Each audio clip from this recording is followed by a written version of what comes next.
Boa noite a todos. Em nome do IDP, eu gostaria de agradecer imensamente os nossos painelistas de agora, o Dr. Henrique Mandetta, Luiz Henrique Mandetta, ex-ministro da Saúde, ex-deputado federal e médico, o Dr. Flávio Dino, governador do estado do Maranhão, a doutora Maria dos Remédios, professora também da Federal do Maranhão, médica infectologista, e o professor Balaguer, nosso catedrático da Universidade de Granada, que participa direto da Espanha. Então, continuando os trabalhos do 23º Congresso Internacional de Direito Constitucional do IDP, vamos dar início ao painel número 3, né, o tema SUS e o federalismo cooperativo. Então, passo de imediato a palavra ao nosso primeiro painelista, ex-ministro da Saúde, doutor Mandetta, por favor.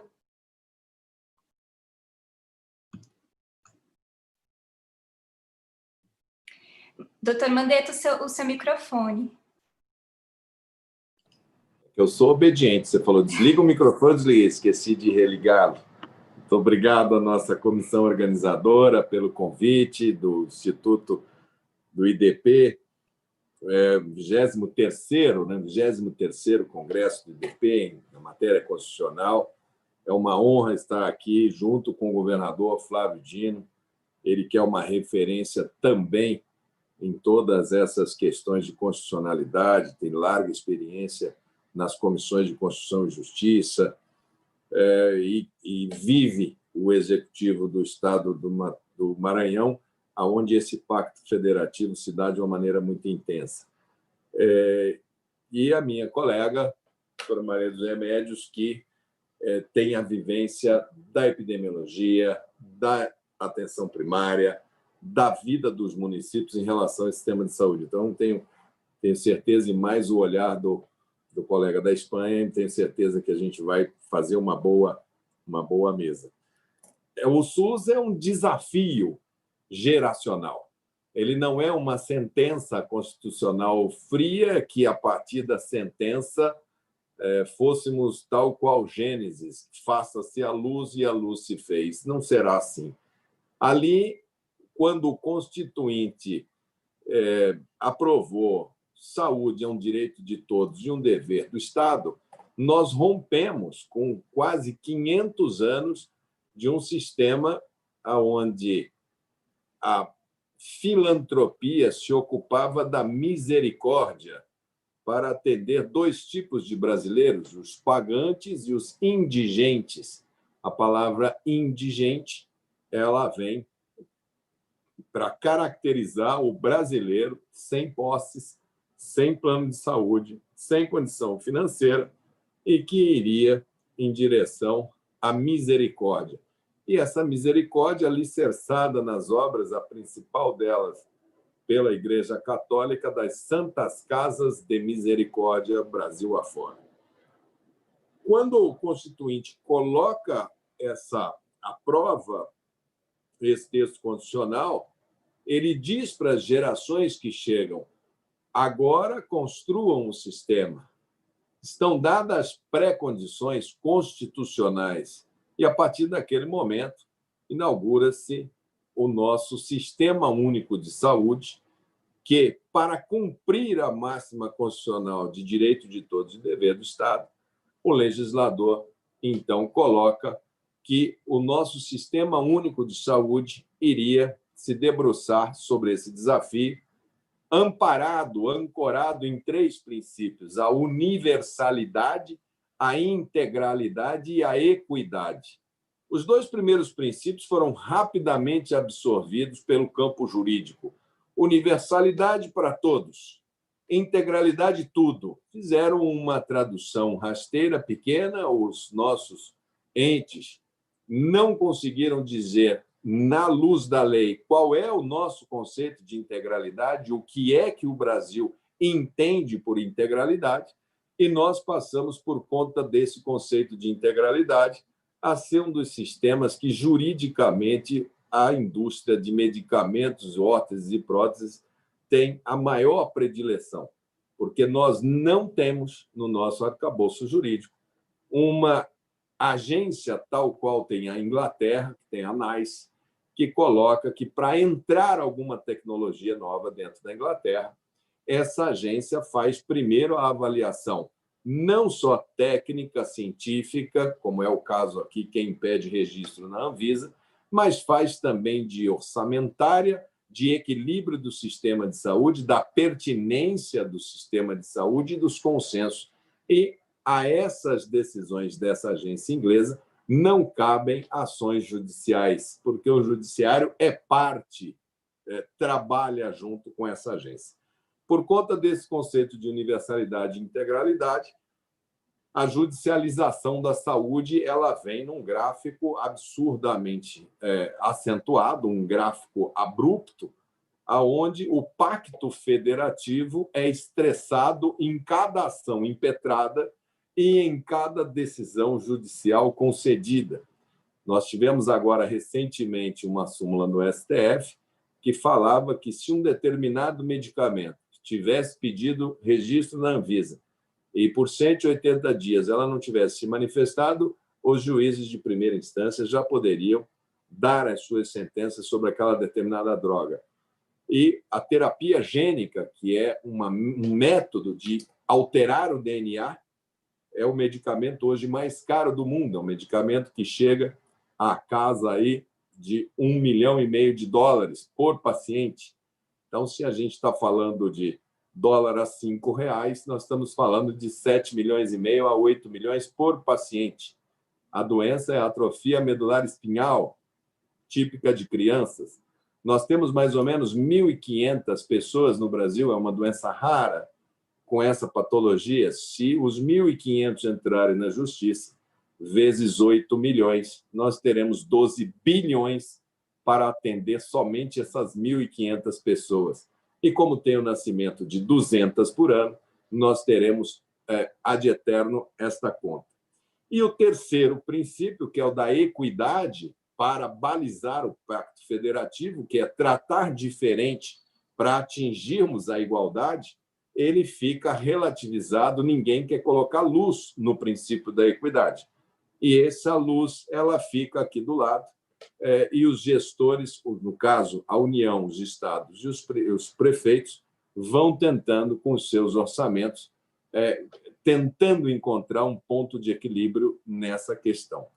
Esse pacto federativo dentro do SUS ele se dá em algumas instâncias já muito bem estabelecidas. Nós temos a instância do gestor, que aí, no caso, os municípios e o Estado fazem as suas pactuações, é um grande pacto administrativo. Isso é configurado mensalmente numa reunião que se denomina Comissão Intergestores Bipartite, ou seja, Estado e o conjunto de municípios, e eles vão com as deliberações do Estado para Brasília, aonde fazem a pauta e faz-se o pacto, uma vez por mês, da Comissão Intergestores Tripartite, com a representação dos estados e dos municípios feitas por 2 conselhos. Os municípios, através do Conselho Nacional de Secretários Municipais, o CONASEMS, e os estados, através do Conselho Nacional de Secretários Estaduais, o CONAS, e a União, representada pelo Ministério da Saúde. E a importância de se colocar de uma maneira o que muitos já sabem, mas é dentro desse pacto União, Estado e Município que esta pandemia, por exemplo, é a única saída que nós temos no nosso sistema de tomar decisões conjuntas, conversando com todos os municípios e os estados, que era como nós vínhamos fazendo naquele período no Ministério, trazendo o SUS integralmente com a sua força, com a sua capilaridade, escutando os problemas da atenção primária. Nós não tínhamos equipamento de proteção individual, era uma grande discussão, mandar os pacientes para a atenção primária, mas não tínhamos máscara, não tínhamos capote, não tínhamos condições de proteger os funcionários dos postos de saúde, como organizar minimamente uma rede hospitalar. Então, o CONAS tinha toda essa preocupação da abertura dos leitos, e o Ministério da Saúde como o grande ente provedor que teve que fazer ações que normalmente não faz, como entrar no mercado internacional, competir para garantir o cumprimento do pacto, que é feito mensalmente entre os entes federativos. A gente está vendo agora uma discussão sobre vacinas e, novamente, a questão do pacto vem à luz. Pode um Estado brasileiro fazer o seu acordo comercial, comprar a sua vacina e colocar somente à disposição do seu habitante, do seu Estado? Pelo nosso sistema, não. Todo brasileiro tem direito a receber essa vacina e, se tiver somente um Estado, não há ninguém que consiga proibir uma pessoa de um Estado a ir naquele Estado para fazer o uso da medicação. Por isso, nós temos o Programa Nacional de Imunização, o PNI. Por isso, essa discussão sobre aonde vai ser feito, como vai ser feito, ela não pode ser de iniciativa exclusiva nem da União, nem do Estado e nem do município. Nós estamos amarrados por princípios constitucionais e legais que farão com que esse pacto tenha que ser deliberado nessa instância deliberativa. Nós temos várias autonomias, a autonomia da atenção primária. Outro dia vi uma grande discussão, vão privatizar a atenção primária. Isso não é competência do governo federal, cada município decide como vai ser a gestão das suas unidades de saúde, qual vai ser o vínculo do seu funcionário, se ele vai ter vínculo estatutário, se é concurso, se é CLT, se vai ser uma gestão direta, se ele vai contratar uma firma para fazer a gestão. Isso é competência municipal, assim como a lógica da média e alta complexidade é de competência, muitas vezes, estadual. Basicamente, é um sistema financiado pelos 3 entes, através de repasses obrigatórios, que não se discute, já são pactuados, e que dão a estabilidade para o sistema de saúde, e pactuações dinâmicas que ocorrem em função dos desafios de atenção primária, de média e de alta complexidade. Nesse sentido, a saúde vem, nesses 32 anos de Sistema Único de Saúde. Eu sou da turma de medicina, a primeira turma formada na égide do SUS. Eu tenho esse tempo de formado, sou de 1989. A formatura, a turma terminou em 88, quando o SUS foi promulgado. Me lembro muito do meu saudoso professor da Fiocruz, colocando que nós seríamos a primeira turma e que nós levaríamos, no mínimo, 100 anos para vermos o nosso sistema totalmente implantado. E o primeiro brasileiro que nasceu sob a égide do SUS, ele tem 32 anos hoje, ele ainda é um jovem, e por isso esse sistema sofre ainda de muitas carências, ele está em construção, ele não chegou ainda na sua plenitude, não chegou na sua maturidade, muito pelo contrário, mas tem dado mostras de sua capacidade de resistência, porque recentemente o que nós vimos foi o silêncio, a grande noite do Ministério da Saúde, um silêncio completo, uma militarização, uma intervenção militar no Ministério, e ainda assim o nosso sistema de saúde, através de estados e municípios, constrói uma lógica local e consegue se defender da ausência, da anomínia que a gente vê no Ministério da Saúde. O fronte do enfrentamento, hoje, ele é basicamente do binômio Estado-município. Então, acho que, enquanto a essa questão do Pacto Federativo, era isso que eu tinha que colocar. Eu vim aqui hoje muito mais para ouvir, principalmente, a visão do governador, da Maria, do colega da Espanha, para que a gente possa beber dessa fonte. Felizmente, às 9 horas, eu tenho que sair. Eu estou aqui num quarto de hotel em São Paulo, e daqui eu transmito um abraço a todos vocês, cada um num canto do Brasil e no canto do mundo. Obrigado mais uma vez pelo convite. Muito obrigada, ministro. É sempre um prazer escutá-lo. A sua experiência é fascinante e demonstra a grande complexidade do SUS, do sistema de saúde. Eu particularmente não sabia dessas particularidades em relação ao programa de vacinação. Em geral, no judiciário, a gente estuda os programas de dispensação de medicamentos e realmente é de um profundo conhecimento da prática e dos desafios que nós temos para enfrentar enquanto construção de algo tão bonito, né? E que em 100 anos provavelmente vai ser algo grandioso. Eu acho que vão ter muito a aprender com o Brasil nesse ponto. Agora, nós vamos passar para escutar o vídeo do professor Calejon, que está na Espanha, e em razão do fuso horário, ele vai participar por vídeo. Então, vamos escutá-lo.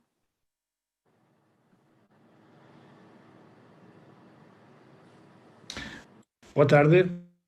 Eu gostaria de agradecer ao IDP o convite para falar neste congresso, um congresso muito interessante, de um nível muito elevado. Eu vou falar do federalismo cooperativo e do combate contra a pandemia. Eu gostaria de estabelecer algumas ideias para começar a minha intervenção. A primeira tem relação com a Covid, a emergência que está a procurar a Covid nos nossos sistemas constitucionais. Uma emergência que tem muito a ver com as muitas crises que estão a se desenvolver pela Covid, pela pandemia. A crise sanitária não é só uma crise sanitária, é uma crise sanitária que está provocada pelas crises que nós tivemos nos anos precedentes. Nós tivemos a crise de seguridade, a crise medioambiental, a crise econômica, e todas essas crises são crises que vão a provocar um desenvolvimento maior da pandemia e um controle mais difícil da pandemia. Então, temos a situação de emergência. A situação de emergência, como todas as situações extraordinárias na vida, também na vida do Estado, na vida do sistema constitucional, é uma situação extraordinária e muito difícil de compreender, de convertir aos termos jurídicos normais, aos termos constitucionais, à linguagem constitucional.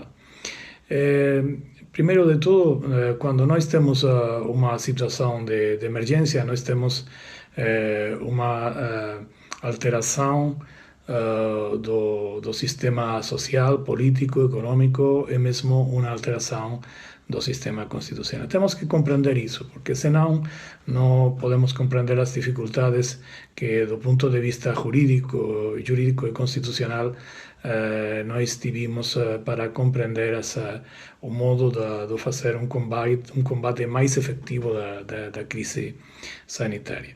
Quando nós temos uma situação de emergência, todo o sistema constitucional, todo o sistema das fontes do direito, todo o sistema dos direitos fundamentais, toda a Constituição econômica, todas as decisões de todos os níveis de poder têm que estar orientadas ao combate das causas que provocaram a emergência. Então, neste caso, a causa que provocou a emergência é o Covid, o vírus, e nós temos que estabelecer todas as orientações do poder do Estado para fazer um combate mais efetivo da Covid. Então, essa é uma ideia fundamental que nós temos que compreender também do ponto de vista da estrutura do sistema constitucional, do sistema jurídico. Nós temos que fazer uma interpretação antiformalista das regras, uma interpretação das regras orientada aos princípios e, sobretudo, aos princípios fundamentais da proteção da vida, da proteção da saúde. Algumas pessoas, alguns dirigentes políticos, mesmo no Brasil, nos Estados Unidos, Trump, Bolsonaro, eles estão a dizer que temos uma contradição entre a proteção da vida e da saúde e a economia. Mas nós temos o modelo do combate do Covid, não digo nos sistemas autoritários, como pode ser a China, que foi muito eficaz che depois um controle muito efetivo do vírus vai ter um desenvolvimento econômico do quase 2% do produto interior bruto neste ano. Então o combate da economia o combate do vírus foi muito eficaz também para a economia. A China se concentrou no combate do vírus através do combate do vírus gerou uma capacidade de desenvolvimento econômico. Eu falo não da China, porque a China é um país autoritário, mas eu gostaria de falar do Japão ou do Coreia do Sul. Nesses países que são países, estados democráticos, eles fizeram também um controle muito efetivo da pandemia, e esse controle efetivo da pandemia favoreceu a economia. Então, nós não temos que considerar que o combate do vírus na situação de emergência é um combate que vai enfraquecer a economia. Todo o contrário, se nós conseguimos um combate efetivo da pandemia através dos mecanismos que temos das situações de emergência, nós podemos procurar também um desenvolvimento da economia, porque a economia não ficará fechada, não ficará com incerteza, não ficará com os problemas que temos através de um controle que não é efetivo da pandemia. Então, quando nós vamos a estabelecer qual é o nível mais eficaz para o controle da pandemia, temos que reconhecer que, na verdade, o nível mais grande é o nível que tem mais possibilidades. No caso da Espanha, tem mais possibilidades o governo da nação que os governos territoriais. Na Alemanha, tem mais possibilidades o governo federal que os Länder. Os governos dos Länder. No Brasil ou nos Estados Unidos tem mais possibilidades o governo federal, porque o governo federal tem a possibilidade de fazer, através da sua ação, tem a possibilidade de fazer um controle mais efetivo do ponto de vista das necessidades que tem o combate da pandemia, das necessidades logísticas, da procura dos medicamentos, da procura dos instrumentos sanitários, da procura mesmo das vacinas, quando as vacinas estão preparadas para ser compradas, podem ser compradas com o governo federal. Quando temos uma dimensão mais grande, temos mais possibilidades de ação. Isso não quer dizer que nós vamos a inhabilitar o federalismo cooperativo. O federalismo cooperativo é necessário. Nós temos que combinar, através do federalismo cooperativo, as decisões ao nível federal e as decisões ao nível estadual, porque os estados ficam mais perto da situação sanitária dos territórios, então eles podem ter uma ação mais eficaz para o controle, pela razão de conhecer as necessidades sanitárias dos seus territórios, não? Então, nós, na situação óptima, nós temos que combinar algumas decisões de coordenação no nível federal com outras decisões de atuação, de ação do poder público no nível estadual. O problema é que, na verdade, se nós consideramos quem tem a possibilidade de fazer um controle mais efetivo, eu acho que é nível mais elevado. Isso mesmo na Europa, nós podemos olhar isso na ação da União Europeia. A União Europeia teve uma ação mais limitada nos primeiros meses do desenvolvimento da pandemia, e aprendeu a lição, aprendeu dos erros, e está agora a procurar um sistema de saúde, um sistema unitário de saúde ao nível europeu, para procurar também uma ação mais efetiva. As vacinas são compradas pela União Europeia através da Comissão Europeia. A provisão de muitas medidas sanitárias ou instrumentos sanitários foram procurados também pela União Europeia. Então, a União Europeia tem mais possibilidades de fazer uma ação muito eficaz do ponto de vista sanitário. Não fiz porque não tinha as competências.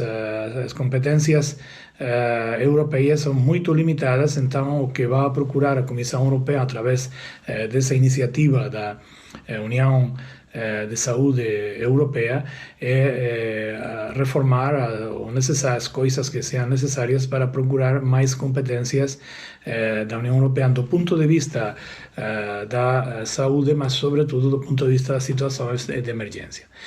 Quando nós analisamos a ação dos países federais, temos que alguns funcionaram muito bem, como é o caso da Alemanha, através da cooperação entre os Länder e o governo federal.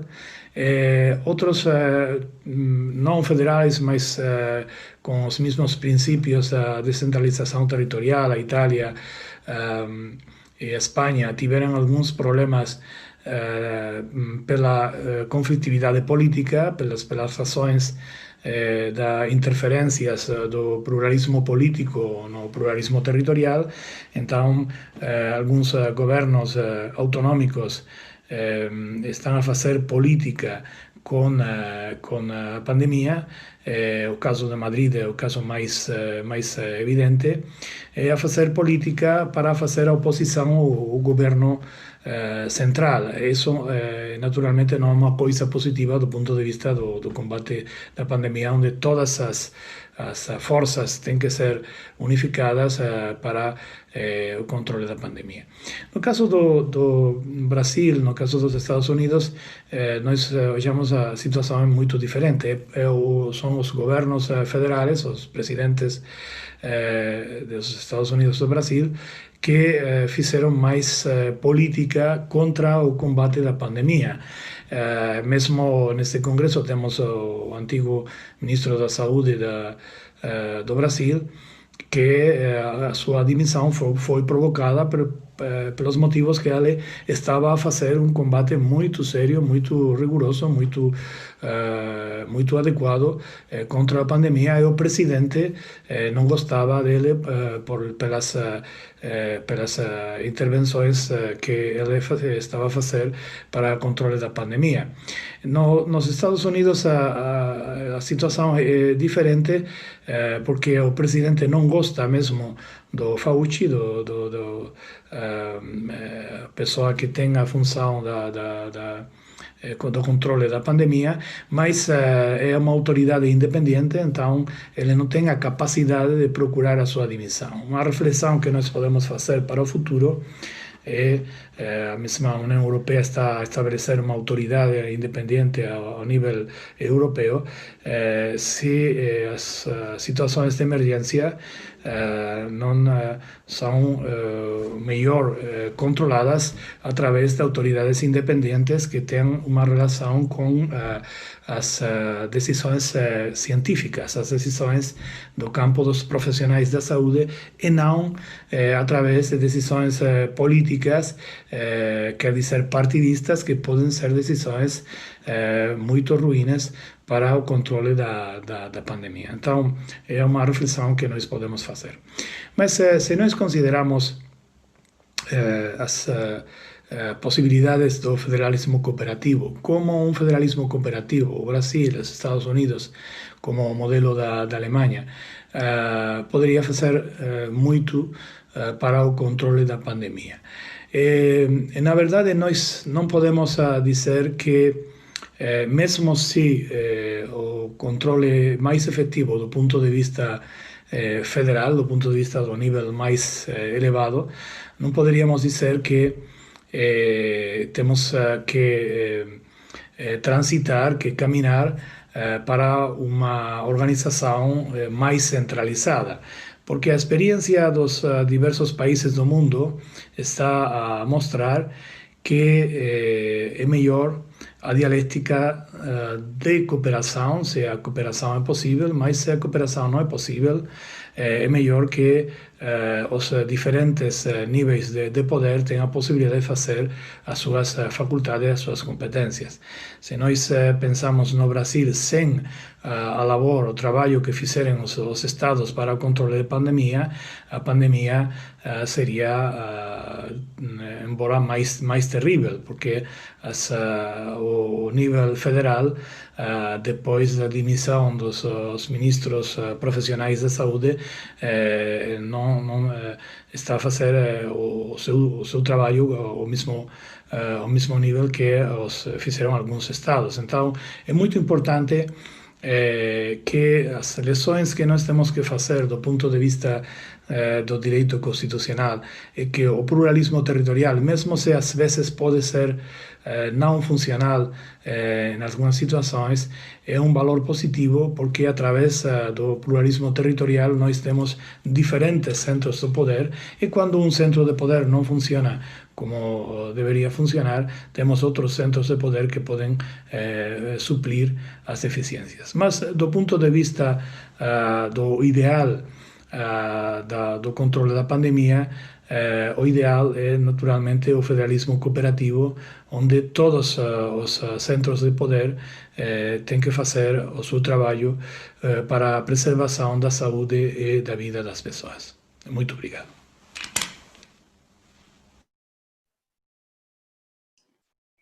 Bom, obrigada. Eu gostaria de deixar esse agradecimento registrado em vídeo, né? Obrigada ao professor Calejon, que esse foi o vídeo que ele gravou para o IDP, com as suas sempre brilhantes observações. O professor Calejon, que consegue ver a realidade brasileira com o olhar de quem está de fora, e trouxe também uma importante visão comparada da experiência europeia, né? Que pode nos dar luzes nesse momento. Agora, então, eu passo a palavra a professora Maria dos Remédios Freitas, professora da Federal do Maranhão, da Universidade Federal do Maranhão, e médica infectologista, que inclusive criou um site nesse momento de pandemia para permitir que nós tenhamos todos acessos a informações verídicas e verdadeiras sobre a Covid. Muito boa noite, doutora Maria dos Rosários. Maria dos Remédios, desculpa. Me perdoe. Boa noite, Ana. Em primeiro lugar, eu gostaria de agradecer o convite, né, do IDP para esse evento, né, que é um evento muito importante, e ainda mais porque é um evento solidário, né? Então, isso é muito importante.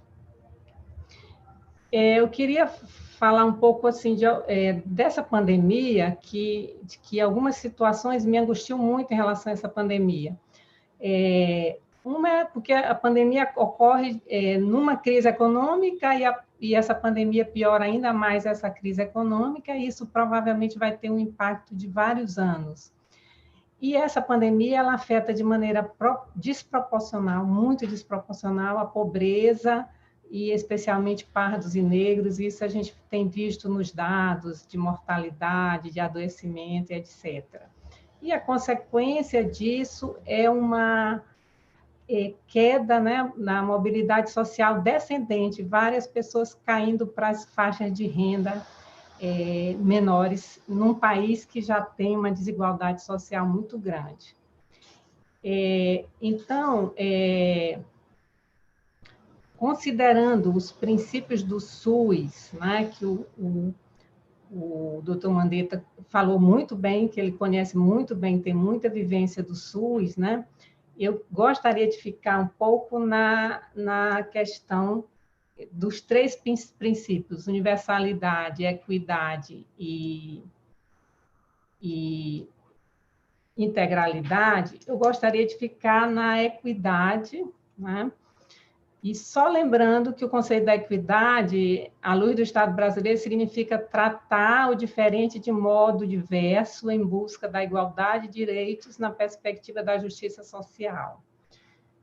E o princípio da equidade não implica a noção de igualdade, mas diz respeito a tratar desigualmente o desigual, atentar para as necessidades coletivas e individuais, procurando investir onde a iniquidade é maior. Então, nesse sentido, eu gostaria de falar de um exemplo que vem do Maranhão. Por que eu vou falar do Maranhão? Né? Porque eu sou maranhense, que eu moro no Maranhão, mas também porque a gente tem vários problemas sociais. Então, eu vou falar de um exemplo que é um programa criado no governo do Flávio Dino, criado desde janeiro, e ele tem uma atuação especialmente em municípios com os menores IDHs do Estado. Então, os menores índices de desenvolvimento humano. Por que eu falaria nisso? Porque eu acho que a gente precisa encarar esses problemas, a gente precisa da equidade e a gente precisa de alternativas. O SUS precisa ter essas alternativas, então, reconhecer experiências que poderiam ser replicadas, avaliar essas experiências, né? Então, por que isso é importante? Né? O Maranhão é um estado que tem o segundo mais baixo índice de desenvolvimento humano do país, também o índice de Gini, que vê especialmente a desigualdade social, a concentração de renda, é ruim no Maranhão. E se você pegar vários parâmetros de renda, por exemplo, da Pesquisa Nacional de Amostra por Domicílio Contínua, agora de 2020, que ela começou em 2012 e mostra dados de 2012 a 2019 comparativamente, nós sempre estamos em lugares muito ruins nesse ranking, né? De renda, de pobreza, de extrema pobreza, independente do parâmetro que a gente olhe. Então, esse programa, ele foi criado, é chamado de Força Estadual da Saúde do Maranhão, FESMA, né? Mais chamado como Força, e ele foi criado como um programa de cooperação voltado à execução de medidas de assistência, de prevenção, assistência e combate a situações de risco epidemiológico. O foco inicial seria, as prioridades seriam maternidade, mortalidade infantil, mortalidade materna, diabetes, hipertensão, saúde das populações indígenas e grupos com maior vulnerabilidade. E eu lendo os relatórios dessa força, eu vi que, à medida que o tempo foi passando, eles foram incorporando outras doenças, como hanseníase, infecções sexualmente transmissíveis e a própria Covid-19, né? Esse programa, então, seria em cima, especialmente, desses 30 municípios, e tem um nome de campanha que é Mais IDH.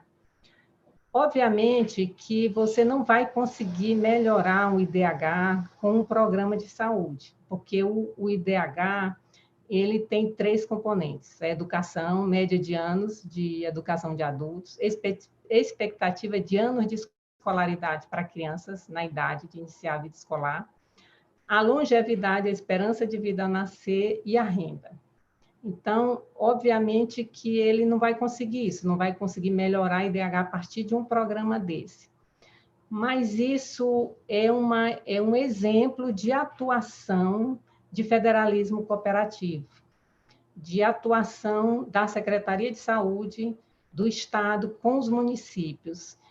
E, embora você não consiga mudar esse IDH, só você dizer mais IDH, eu acho que tem um fator importante para as pessoas se sentirem mais valorizadas. Então, você não vai dizer pior IDH, né, ou menos IDH. Você colocando mais IDH, você está mostrando que você precisa melhorar exatamente os lugares mais carentes, né? E durante a pandemia, eu vi que essa força não parou, ela atuou em áreas indígenas, em comunidades quilombolas. Então, atuou exatamente naqueles lugares mais vulneráveis, né? Ela tem uma estrutura relativamente simples, então são 30 municípios, 30 equipes, né? Um médico, 2 enfermeiros e uma equipe multidisciplinar. E aí existe uma integração desses profissionais com a estratégia de saúde do município e da gestão municipal e estadual. Então, já conversei com gente que trabalha na força e perguntei qual a coisa mais importante que você acha dessa força. Então, eu acho que é a gestão, é você ajudar o gestor. Então, tem todas as medidas de assistência, de tudo, de prevenção, mas tem esse lado do gestor. Imagina a dificuldade que esses gestores municipais têm nesses municípios extremamente pobres, né? Então, esse tipo de experiência, e eu acho que merecia ser avaliado, tanto a nível local, por exemplo, com um edital da FAPEMA para pesquisadores avaliarem tanto do ponto de vista qualitativo quanto quantitativo, porque é uma experiência que já tem 5 anos, né, ou mais, e se isso poderia ser replicado, né, então, por trás, né, dessa política tem pessoas, né? Vamos lembrar que o SUS ele é movido por pessoas, né? E eu acho importante dizer isso porque dentre as pessoas que estão desde o início nesse programa tem o Dr. Marcos Pacheco, que na ocasião que esse programa foi lançado ele era secretário de Saúde do Estado e hoje ele é secretário de Articulação Política. Então é um professor, é bacharel em Direito, é médico, é doutor em Políticas Públicas. Então, eu quero mostrar que é um programa formado por uma equipe técnica boa, muito boa. Dei só o exemplo do professor Marcos Pacheco, mas existem outras pessoas. Então, eu acho que no Brasil existem muitas outras experiências semelhantes a essas que deveriam ser avaliadas se isso não poderia ser aplicado em outros estados ou em outros municípios. E, para finalizar, eu gostaria de ler esse texto do Gustavo Mata, que é um texto antigo, mas diz: a consolidação do SUS, que é um modelo democrático e civilizatório, depende também de um novo projeto societário, da superação das históricas iniquidades sociais e econômicas que persistem em existir no Brasil e na construção de um modelo de Estado que se responsabilize por políticas sociais que possam convergir e potencializar o ideário da reforma sanitária brasileira. Era isso. Obrigada. Muito obrigada, professora Maria dos Remédios. É muito importante esse exemplo que a senhora nos trouxe, uma experiência, acho que única, né? E que realmente merece ser estudada e replicada. Agora, então, eu passo a palavra ao governador Flávio Dino. Desculpa. Ana, eu não estou conseguindo parar de compartilhar. Tá. Tá bom. Desculpa. Imagina. Consegui. Então, agora eu passo a palavra ao governador Flávio Dino, né, para escutá-lo, governador, o senhor com seu conhecimento jurídico, político, de gestor, com a experiência do Maranhão. Muito obrigada por participar, passo a palavra para o senhor. Boa noite a todos e todas. Quero dizer da minha alegria de participar desse painel, especialmente com a doutora Maria dos Remédios, minha colega professora da universidade, assim como o ministro Mandetta, o professor Francisco e você, Ana, e todos aqueles que nos acompanham pela internet. De fato, reflexões bastante úteis que eu vou procurar aqui, ao final, sublinhar alguns aspectos. O primeiro deles é que o tema proposto trata de como o SUS concretiza o ideal de federação, que é uma das pretensões, uma das utopias generosas do nosso sistema constitucional, concernente a uma dupla face. A primeira, da limitação do poder. O arranjo federativo é um arranjo de contenção do poder do Estado. E, por outro lado, é um conjunto, é um acervo de medidas, de regras, de princípios, que visam garantir a consecução de serviços públicos para a população. Então, a federação tem uma dimensão institucional de garantir a democracia, é uma das técnicas de concretização da democracia da República, e, por outro lado, garantir a fruição de direitos enunciados nos vários catálogos inscritos, sobretudo no texto constitucional. Portanto, a federação não é uma mera desconcentração de poder. A federação, ao contrário, ela é, como disse, utópica, ela é pretensiosa no seu escopo, na sua teleologia. E, por isso mesmo, ela se assenta em dois traços distintivos de outros engenhos institucionais. Quais sejam tais traços distintivos? De um lado, a noção de autonomia, autogoverno, repartição constitucional de competências e poder constituinte decorrente. De outro lado, coordenação nacional, porque senão haveria, na verdade, uma confederação e, hipoteticamente, até com direito de secessão, ou seja, de separação de uma unidade federada do Brasil. Então, é sob essa moldura que eu quero tecer algumas observações acerca do que aconteceu no Brasil e acontece na hora presente. Quando nós falamos de autonomia, nós temos que sempre lembrar deste casamento indeclinável com a coordenação nacional, que está presente aos meus colegas do direito que acompanham, mesmo quando existem as chamadas competências privativas, ou exclusivas, no caso privativas, dos entes que compõem a federação. A coordenação nacional é maior, a exigência é maior, quando nós estamos navegando nas linhas inscritas no artigo 23, competências comuns, e no artigo 24, competências legislativas concorrentes. Aí o nível de coordenação é mais alto, porque exatamente você tem consórcio de vontades. E para que não haja uma guerra robesiana, é preciso que haja coordenação nacional. Mesmo na esfera das competências privativas, portanto, o artigo 21 da Constituição, por exemplo, que trata das competências da União, 21, 22, nós estamos também no curso de uma exigência da coordenação nacional. Por que isso é relevante, minha gente? Porque quando nós observamos o que aconteceu com o SUS em 2020, nós vamos chegar a duas conclusões. A primeira delas, fomos bem no que se refere à autonomia. Nós ouvimos o professor Francisco enunciando que, tanto nos Estados Unidos quanto no Brasil, nós tivemos esferas de poder central que, lastreadas no lamentável negacionismo ideológico quanto ao coronavírus, se dedicaram, em verdade, a tentar solapar as atribuições dos entes subnacionais. No caso do Brasil, isso foi muito visível.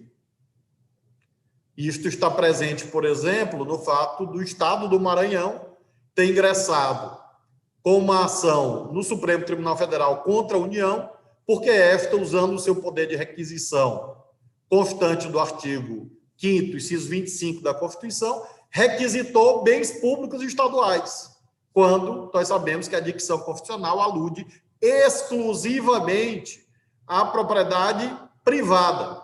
E, portanto, segundo, inclusive, a nossa tese vencedora no Supremo, sob a relatoria do ministro Celso de Mello, não poderia a União requisitar respiradores comprados pelo governo do Maranhão, e isto aconteceu. E nós tivemos que judicializar. Ou seja, o Supremo atuou como garante da autonomia. Isto se deu também num tema bastante conhecido, relativo às chamadas medidas preventivas de isolamento social e distanciamento social, em que o chefe do Executivo Federal pretendia, pela via do decreto, enquadrar hierarquicamente os demais entes que compõem a federação. E o Supremo acabou por prestigiar a interpretação segundo a qual o artigo 23, inciso 2º da Constituição garantia a autonomia dos entes subnacionais, inclusive para impor medidas restritivas, graças a Deus. Porque, se não fosse isto, nós não estaríamos aqui chorando a morte de 170 mil brasileiros. Provavelmente, nós teríamos, muito seguramente, passado da casa dos 250 mil óbitos, porque seria realmente um terreno do liberou geral do Vale Tudo. Então, eu, Ana, gostaria de assentar isto, já me encaminhando para o final da minha exposição, que fomos bem no que se refere à autonomia por conta dessas decisões. Aludi, por exemplo, a proteção dos poderes dos estados, dos municípios e assim sucessivamente. Mas fomos muito mal na coordenação nacional. E continuamos mal neste item. Isso que eu gostaria de destacar. Eu vivi, e a professora Maria dos Remédios, como médica, infectologista, e todos os colegas da área de saúde do nosso estado, noites e noites sem dormir.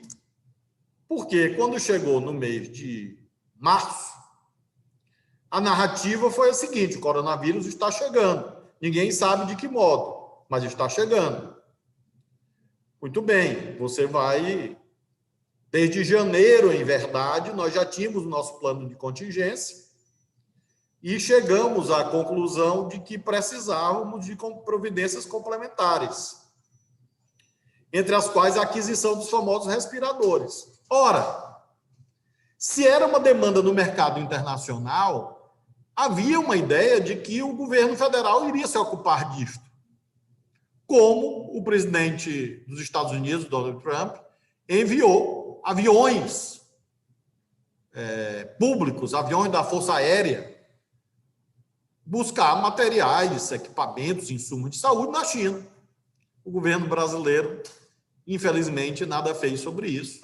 E se instaurou uma situação que foi intensamente judicializada e será pelas próximas décadas. Porque as ações penais aí estão. Os inquéritos policiais, as demandas nos tribunais de contas, e depois, eventualmente, até ações de responsabilidade civil do Estado. Nos casos, por exemplo, em que se evidencie que o SUS não conseguiu prover respiradores e que isso levou, por exemplo, a óbitos. Então, os nossos colegas do direito lidarão com este tema, porque nós lidamos... Quando o direito, o sistema judicial funciona instantaneamente, no mais das vezes está errado. Não é sempre, mas no mais das vezes está errado. Um distanciamento temporal ajuda a consecução do bom direito. No mais das vezes. Toda regra tem exceção, salvo, como nos ensina Norberto Bobbio, esta própria, que eu acabei de dizer. Ou seja, a regra segundo a qual toda regra tem exceção. É a única regra que não comporta exceção. Então, como sabemos, toda regra comporta exceção. Então, o direito instantâneo, o processo judicial instantâneo, é uma contra-utopia. Então, nós temos uma dilação temporal. Ainda bem. E esta dilação, que visa assegurar o due process of law do artigo 5º, 54 da Constituição, me perdoe se eu estou citando algum inciso errado, porque eu sou um professor em desvio de função há 14 anos. Então, há 14 anos que eu não dou aula de direito constitucional, desde que eu me elegi deputado federal. Então, se eu errar um inciso, me perdoe, não me culpem. Mas, pelo menos na Constituição, que eu lembro, no artigo 5º, 54 da Constituição, segundo a qual ninguém será privado da liberdade de seus bens sem o devido processo legal. E o 5º 55, tratando o contraditório da ampla defesa, pelo menos era assim. Espero que não tenham mudado. Então, o due process of law fará com que, o devido processo legal fará com que nós lidemos com esta temática do coronavírus, provavelmente até 2030. O que me inquieta, Ana, que eu gostaria de destacar e realmente concluir com apenas duas observações, é que isto está se repetindo agora no que se refere à vacinação. Errar é humano. Errar 2 vezes, 3 vezes, diz a sabedoria popular que é um sinal de que há algo muito grave. Não direi exatamente o que a sabedoria popular diz, para não ser, eventualmente, muito contundente. Mas, o que vemos agora em relação à vacinação, as senhoras, os senhores, e nem eu, que governo 7 milhões de brasileiros, sabemos qual é a política. Porque nós fomos a uma mesa de reuniões no Ministério da Saúde, e me perdoem a indignação, porque ela é patriótica, autêntica. Lá estavam praticamente todos os governadores do Brasil, o ministro da Saúde, os representantes da Fiocruz, do Rio de Janeiro, do Instituto Butantan de São Paulo, que são as 2 principais instituições científicas do nosso país. Claro que há também as universidades todas. O representante do que o ministro Mandetta acabou de dizer, dos secretários estaduais de saúde, do CONAS, o representante dos secretários municipais de saúde, do CONASEMES, e os líderes do governo na Câmara e no Senado. E fizemos um acordo, anunciado e festejado, para ser rasgado em 12 horas, não esperaram nem 24 horas. E agora se instaurou de novo essa balbúrdia, que ninguém sabe exatamente qual é a vacina, que dia, que horas, fase 1, fase 2, fase 3, ninguém sabe se vai sair comprando. E daqui a pouco, amigos e amigas, se isto não for resolvido com coordenação nacional, que, repito, integra o conceito, a ontologia de federação, os estados vão ser premidos pelos seus cidadãos e cidadãs a sair pelo planeta do modo desesperado atrás de vacina, como nós saímos atrás de respirador, que eu tive que fretar avião na China para carregar respirador pela Etiópia, para não ser confiscado por outro país, para poder chegar em São Paulo e carregar para o Maranhão, para as pessoas não morrerem, para depois a Receita Federal ainda instaurar um processo administrativo fiscal de perdimento de bens, que eu tive que trancar na Justiça Federal, via mandado de segurança. Então, esta é a realidade, amigos, de qual é a distância entre os postulados teóricos corretamente lançados na nossa dogmática constitucional, atinente ao chamado federalismo cooperativo, e concretizados na Lei 8.080 de 1990, quanto ao SUS, e aquilo que efetivamente é praticado no Brasil. Então, eu tenho essa grande inquietação, no sentido que temos que proteger o SUS, proteger, obviamente, a federação, porque ela é imprescindível, inclusive para a unidade nacional. Ao longo dessas controvérsias políticas e jurídicas todas, eu dizia, minha gente, o SUS é nacional. Significa dizer que a unidade básica de saúde, ela é nacional, do ponto de vista jurídico. Ela é municipal, mas ela concretiza um sistema nacional. Então, o médico contratado pelo município, pelo Estado, ele é tão autoridade nacional quanto do Ministério da Saúde, porque é o SUS, segundo o nosso sistema constitucional e a Lei 8.080 de 1990. Então, eu gostaria de dizer que tenho esta inquietude de fazer com que nós aproximemos os direitos, as regras enunciadas daquilo que efetivamente estamos vendo no Brasil. E, lamentavelmente, a judicialização é um território imprescindível. Eu, às vezes, até me constranjo de entrar com tanta ação judicial, mas acreditem, a doutora Ana, que assessora algum ministro do Supremo, pelo que eu li, entendam que é a última raça, porque realmente é muito difícil haver federação sem coordenação. E se a esfera federal não exerce essa coordenação num tema dramático, que é a saúde no combate a uma pandemia, cabe ao Poder Judiciário, sobretudo ao Supremo, como guardião máximo da federação, assegurar que a autonomia e o nível de coordenação possível garanta o principal, que é o serviço público para Sua Excelência, o cidadão, que é o destinatário disto tudo.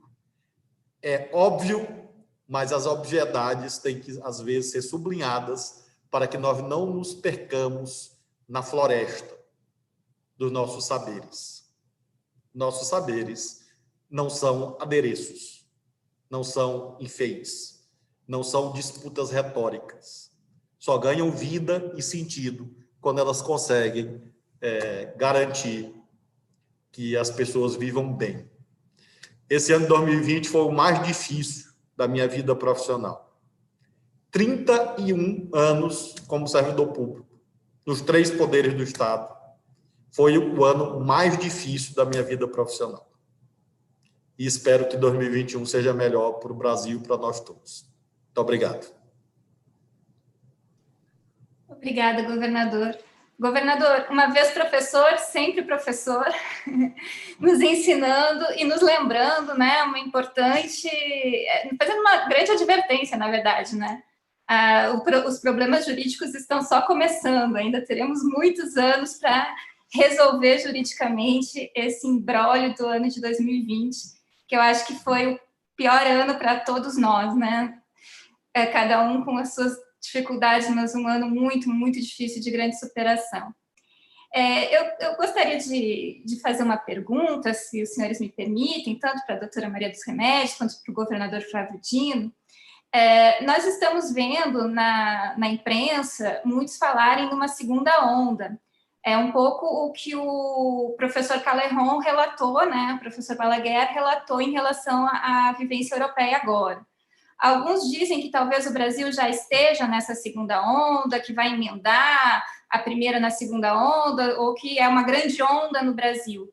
Mas, de qualquer forma, nós estamos aí já desde janeiro, fevereiro, março, passando por todos esses desafios que o governador muito bem resumiu em termos de dificuldades de gestão, de judicialização.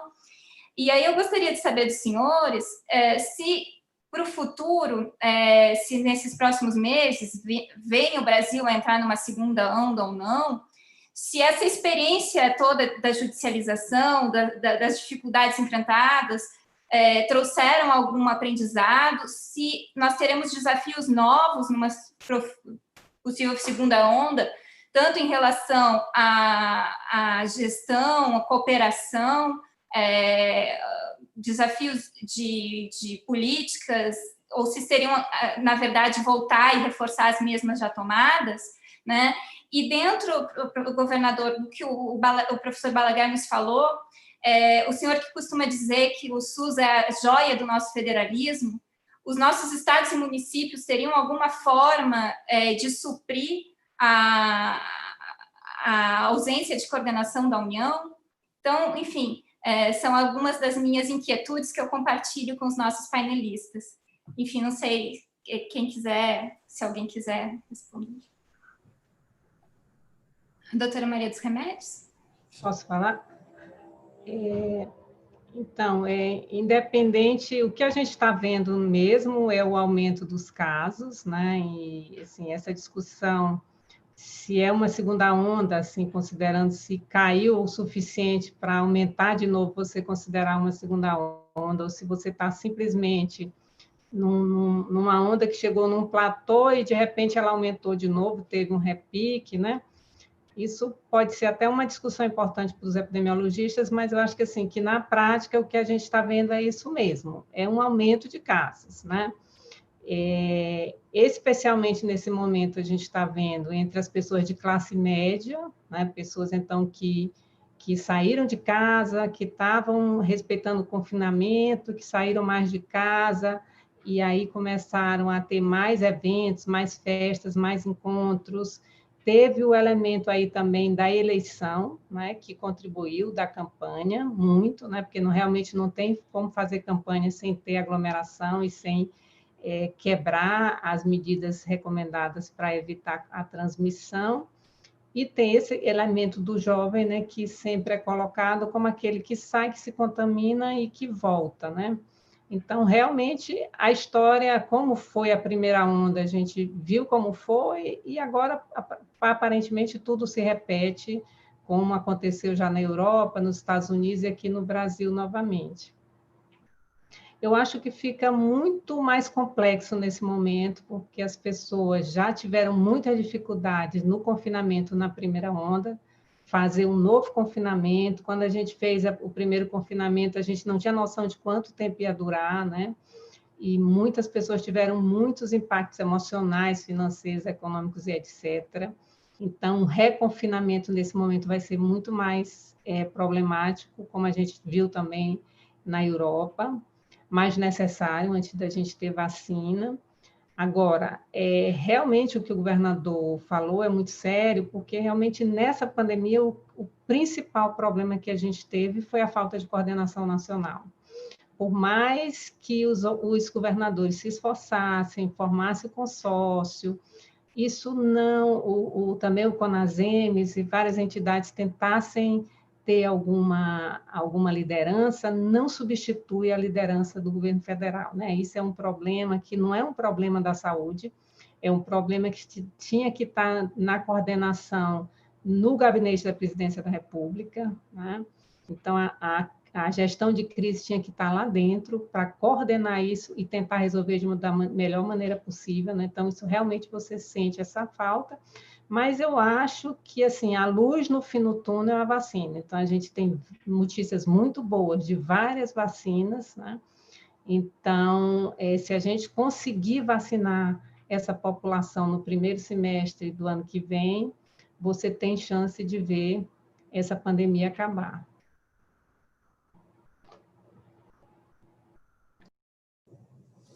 Bom, Ana, claro que eu pouco tenho a acrescentar nesse terreno sanitário em relação à professora doutora Maria dos Remédios, que é uma sanitarista, infectologista muito respeitada nacionalmente, e que, inclusive, muito generosamente aludiu a uma experiência do governo do Maranhão, que é a Força Estadual de Saúde, que cumpriu um papel muito grande, assim como ambulatórios que nós também abrimos para ajudar os municípios na atenção básica.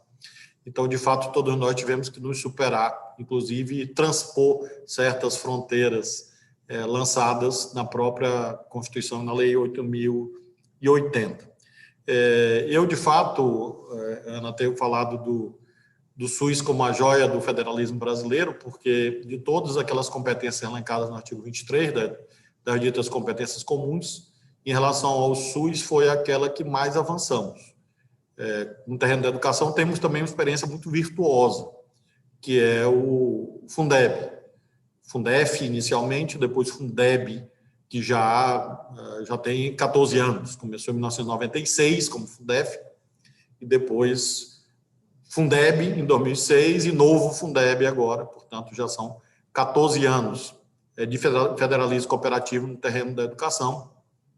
E nós temos um patinho feio, que é o SUSP, o Sistema Único de Segurança Pública, e esse é o mais novinho, e até agora o mais fracassado, porque, infelizmente, o ministro anterior da Justiça, o ministro Sérgio Moro, não gostava do SUSP, e acaba que os estados tiveram que aí novamente entrar com mandado de segurança no Supremo contra ato omissivo do presidente da República e do ministro da Justiça, para podermos obter acesso aos recursos de 2019 do SUSP.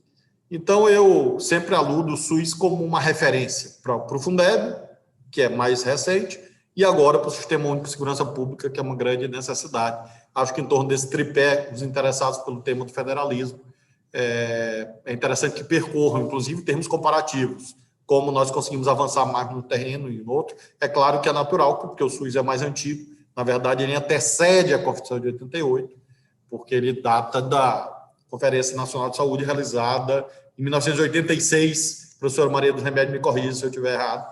Portanto, a sua formulação antecede, inclusive, a Constituição de 88. Eu imagino, Ana, portanto, que esse é o caminho. Nós fortalecermos o SUS e entendermos que,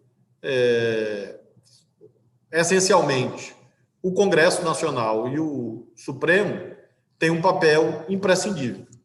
Então, Então, aqueles que, por exemplo, reclamam de... É um debate jurídico antigo, né? Muitas décadas, que no Brasil haveria uma espécie de inflação legislativa. Minha gente, é o seguinte, a política pública de saúde ou ela é construída no Congresso hoje ou ela não é construída. E subsidiariamente no Supremo por intermédio das várias ações, e há muitas. Eu tenho aqui um acervo inesgotável de ações judiciais. E vejam, eu digo isso com um certo constrangimento, mas eu tive que entrar com ação judicial aqui, por exemplo, para conseguir colocar barreira mínima, de controle mínimo em aeroporto, em rodoviária, nas rodovias, porque um belo dia eu acordei com a história de que a Polícia Rodoviária Federal e a Polícia Federal iria desmanchar o trabalho que nós estávamos fazendo nas rodovias, de controle e monitoramento. Então, e isso tudo é judicializado, tudo isso é ação judicial. Para cada história dessa, eu teria algumas teses jurídicas para contar, e são ações judiciais, Ana, que quero te informar, algumas na primeira instância, mas que um dia chegarão no STJ, no Supremo. Eu provavelmente já estarei aposentado como professor da universidade, como governador, muito seguramente, porque eu ainda tenho aí 2 anos, mas como professor, que me faltam 10 como professor para me aposentar, e essas ações ainda estarão por aí. Eu queria fazer um alerta em relação a isto, que diz respeito à emenda constitucional 95. O querido ministro e professor Gilmar Mendes diz sempre que aquilo que só existe no Brasil não é jabuticaba, é besteira. O teto constitucional de gastos é esta jabuticaba constitucional, porque ele está no texto constitucional por força da emenda 95, e ele faz com que, meus queridos colegas que acompanham, nós tenhamos a seguinte atipicidade. Nós estamos no dia de Nosso Senhor Jesus Cristo, de 18 de novembro, e nós não temos comissão mista de orçamento instalada no Brasil para o orçamento de 2021. Porque o governo federal está esperando passar a eleição para debater o orçamento de 2021. Porque, cumprindo a emenda 95, vai ter que cortar dinheiro da saúde, da educação, da ciência e tecnologia para cumprir o teto constitucional. E faço um lembrete a todos e todas. O texto primitivo, emanado do Constituinte originário de 87 e 88, fixava a taxa de juros na Constituição, em 12% ao ano. E havia colegas nossos, juristas, que diziam que isso é um absurdo, economistas, como a Constituição vai se ocupar de algo que é essencialmente conjuntural, contingencial, porque depende dos fluxos econômicos. Como é que a taxa de juros vai estar perenizada na Constituição? Era no artigo 192 da Constituição. O Supremo foi chamado, inclusive, a dizer que uma norma de eficácia plena não era de eficácia plena. A solução foi essa, no início dos anos 90. Dizer, não, é eficácia limitada, remete ao caput, o caput do 92 fala em lei complementar, e então o que está escrito aí no parágrafo é de eficácia limitada, vamos esperar a lei complementar do 192, e o Supremo empurrou o problema, até que, por uma emenda constitucional, se retirou a taxa de juros da Constituição corretamente. Anos depois, os mesmos juristas acham que uma variável que é também submetida às oscilações das marchas e contramarchas da economia poderia estar perenizada na Constituição. A conclusão, meus colegas que nos acompanham, é que, para votar o orçamento de 2021, de duas uma. Ou tem que votar uma emenda constitucional para mexer na emenda 95, ou tem que fazer um novo orçamento de guerra para descumprir a emenda 95 para ter o orçamento de 2021. Tudo isso no mês de dezembro, com Natal, Ano Novo, recesso, etc. Eu estou muito curioso. Outro dia eu fiz um debate do IDP também, e ninguém sabia responder como é que vai ser isto. E eu digo, bom, estou curioso, porque isto impacta a pergunta que foi feita agora sobre segunda onda, etc. Porque nós não sabemos o orçamento. Ou seja, minha gente, nós vamos depender de auxílio emergencial. que foi como nós atravessamos. Como nós atravessamos 2020, do ponto de vista das finanças públicas e, portanto, da dimensão fiscal do federalismo, porque o federalismo é fiscal também, claro. Nós atravessamos com orçamento de guerra e com auxílios emergenciais. Não sabemos como será o ano de 2021. Realmente, eu compartilho das inquietações sanitárias da professora Maria dos Remédios, estou vendo isso na prática, e, ao mesmo tempo, vejo que nós estamos desarmados do ponto de vista institucional para enfrentar esse outro ciclo. Deus é brasileiro e a nossa criatividade é gigantesca. Vamos ver se a gente acha uma outra saída no Congresso ou no Supremo para nós conseguirmos, até que venha a vacina com eficácia, que ela seja aplicada, porque eu aprendi com os médicos que vacina é uma coisa, vacinação é outra. A vacinação é uma consequência da vacina. Descobrimos a vacina. Muito bem, isto é a condição necessária, porém não suficiente para que haja vacinação. Então, até que haja a vacina e a vacinação, nós, do direito, vamos ter que achar algumas saídas institucionais para que tenha dinheiro para fazer hospitais, enfim. Então, realmente é um quadro preocupante e eu queria transmitir essa gravidade a todos aqueles que nos acompanham. Bom, governador, então acho que nós podemos esperar mais judicialização. Quem sabe um federalismo judicializado.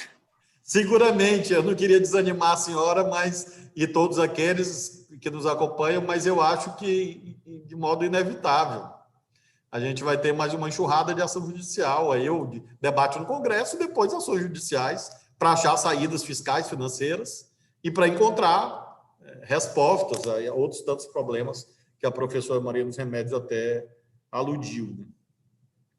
Doutora Maria dos Remédios, eu acho que então a gente pode deixar o recado para todas as pessoas que estão nos escutando, que diante desse cenário tão complicado e de esperança em Deus, o que nós podemos fazer é continuar usando as máscaras e buscando isolamento social. O que a senhora nos diz? Então, a gente tem que entender que a pandemia não acabou, né? Que a vacina também ainda não chegou, que não tem um tratamento específico e que os casos estão aumentando, a gente então precisa tomar todas aquelas medidas que nós sempre conhecemos. Então, usar máscara é muito importante, a máscara evita não só a transmissão, mas também os casos graves, isso já está comprovado. Continuar com a higiene das mãos, manter o distanciamento físico das pessoas, evitar aglomerações. Então, nesse momento, a gente precisa de bom senso, embora estejamos todos cansados dessa pandemia, desse tempo de isolamento, mas é o que nos resta fazer para que a gente não tenha mais casos e, consequentemente, não tenha mais mortes. Muito obrigada. Então, em nome do IDP, eu gostaria de agradecer a todos os nossos palestrantes, o ministro Mandetta, o governador Flávio Dino, a doutora Maria dos Remédios e ao professor Balaguer. Enfim, a palestra foi muito importante para todos nós, foi de grande qualidade. Eu vejo aqui nos bate-papos, né, no nosso chat, os comentários todos enaltecendo as falas e a qualidade do evento. Então, não tendo mais perguntas, então eu dou por encerrado esse painel número 3 do Congresso Internacional de Direito Constitucional. Muito obrigada a todos, boa noite. Obrigada.